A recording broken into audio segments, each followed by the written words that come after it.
So the energy that is surrounding you right now, that you're sitting in currently, is the energy of the Fool. And this is of like whimsy and new beginnings and being willing to almost like leap off the cliff into the unknown, and trusting and having faith that spirit is going to catch you, being willing to go on a new journey.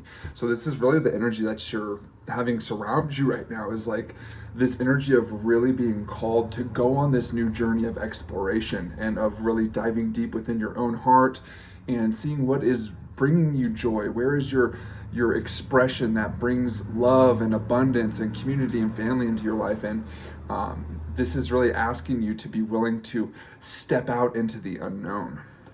That's the kind of surrounding energy that we're sitting in currently. And then the new beginning here is the moon, which for me, this is always emotions. Spirit is really calling for you to trust in and to feel your emotions deeply on kind of this new direction and to trust your heart. I always think of that the mind is like an tool for the heart. It is a GPS almost for the heart. It's something that the heart uses to find its way, but that the heart should always take the lead. And then the mind is like a navigation tool that we use. So it's like coming into a co-resonance with heart and mind. But Spirit is really asking that you follow your heart and then use your mind to help you to get to the places that your heart is leading you to in this kind of new fool energy and moving into this new beginning. And in the south here, we have the Hanged Man, which is, to me, this is really calling for deep reflection around family, around inner child, around childhood, around the things that used to bring us a deep sense of joy. And like, what did we want to do as a child?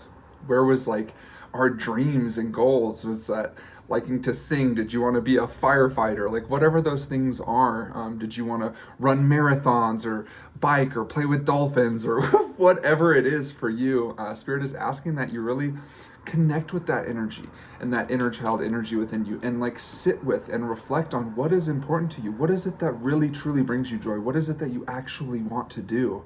And then how can we cultivate steps to move us in that direction to collapse the space-time that is between this version of you and the other version of you?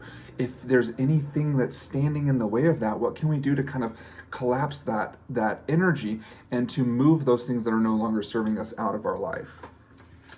And that reflection period on kind of what it is that you truly want, what the playful inner child within you really wants, is bringing you into this place of magic, of really embodying your mature self as like a witch or a wizard or a sorcerer or a whatever you want to look or call that energy, being a priest, a priestess, the Hierophant.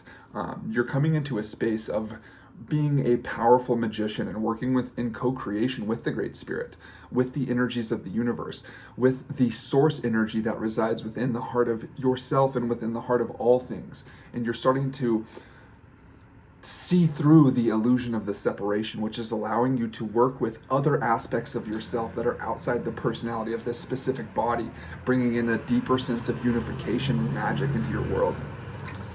And this energy of working with the Great Spirit is really bringing in your material abundance, which is what we have here in the north is the Queen of Pentacles. And this is kind of like very earthly, almost material abundance. And this is like having all of your trees growing fruits and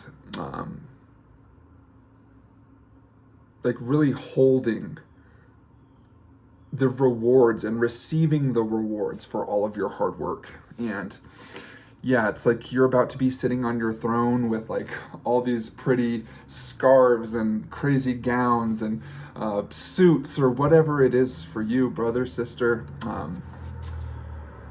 But this is really beautiful energy. It's like you're holding everything that you've desired in this conclusionary energy, that moving from this Fool energy, which is what we're in now, and really trusting the emotions, reflecting on the things that we've been through, and then embodying our highest magic is what is leading you into this Queen of Pentacles energy, which is receiving everything that you've desired and holding it like gracefully, grounded in a grounded way, where your roots are very deep in that it's like no matter what strong winds come in after this point moving forward, they're not going to blow you over because you're rooted so deeply. You're grounded in the Great Mother and in Mother Earth and with the Most High God and in a unified field of loving awareness.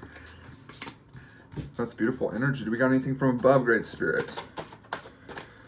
Anything from above, from the star families? All paths lead home. We pulled this yesterday. Inner authority, intuition, turn your gaze within. So yeah, this is kind of coming back for me to this hangman energy and turning the gaze within, reflecting on the things that you've been through and how they have shaped you and molded you into the person that you are today. And Spirit is really asking that we have gratitude, even for the difficult things, and obviously for the triumphs, for the beautiful things as well, but to remember who you are, and that when you remember who you are, all of the obstacles will lay down before you because you have the divine authority. You are the sovereign self that is looking through an aperture of a human being, and realizing the truth of who you are is going to allow abundant opportunities to be magnetized into your life. And what do we got for below, Great Spirit? Great Spirit. Okay. She feels, she knows. So yeah, this is again coming back for me to the moon energy here. Trusting what you feel, trusting what feels right, trusting your heart, trusting your intuition. Really connecting deeply with the divine feminine aspect of yourself, and trusting that authority and that creative, mothering, loving energy, that agape love, if you will, and that kind of creatrix, like the great mother, the great creator, and allow yourself to trust yourself and to trust this aspect of you. There's a part of us within each and every one of us that knows where we're supposed to go, that knows what's right for us, that knows what's in alignment. And this is what our intuition is, when it's like you get those gut feelings or those pulls to a specific place, or like a coffee shop, or you're supposed to go here today. Spirit's really asking that you trust yourself. Stop second guessing yourself. You're ready and you know who you are. And Spirit is asking that you no longer hide the truth of yourself. Allow yourself to shine. Allow yourself to radiate. Allow yourself to be that embodied walking example of Spirit, and to trust your heart wherever you're led in that journey. Okay. Great Spirit, what do we got here? For one final card from within, can we get an animal totem? One more card, okay? Yeah, listen to you, whatever. There it is. I've got two. Weasel and Swan. For me, the weasel is always about being very cunning, if you will. And it could be that there's energies in your life that are looking to gain something from you, or that you should just have a watchful eye, and that you may have to show up.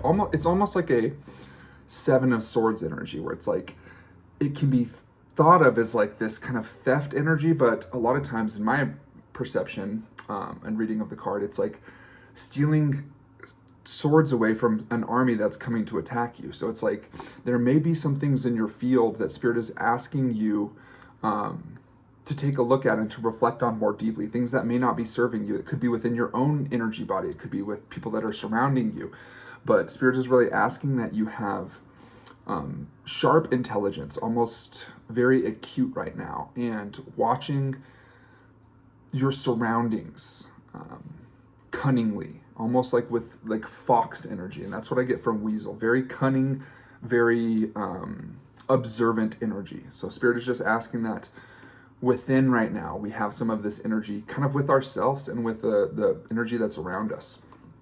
And that's bringing us into Swan energy to complete the reading. But I feel called to take a look at the page here and read something from it. So we're going to take a look and see what we got for Swan here. Okay.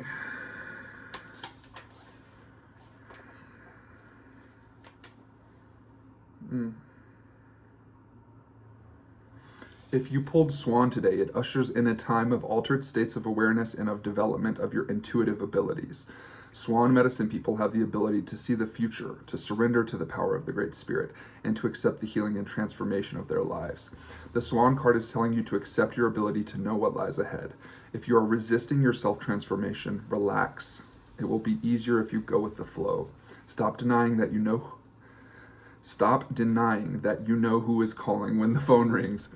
Pay attention to the hunches and your gut knowledge, and honor your female intuitive side. Wow. Wow, that's hilarious. How funny. Synchronicities. Thank you, Spirit.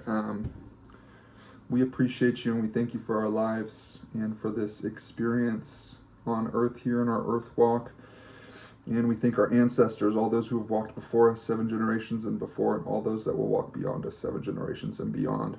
We thank all 5-finger beings, all awareness, all presence, all love, all light, all that is. We thank you, Great Spirit, with all of our hearts. Aho Metakwiasin.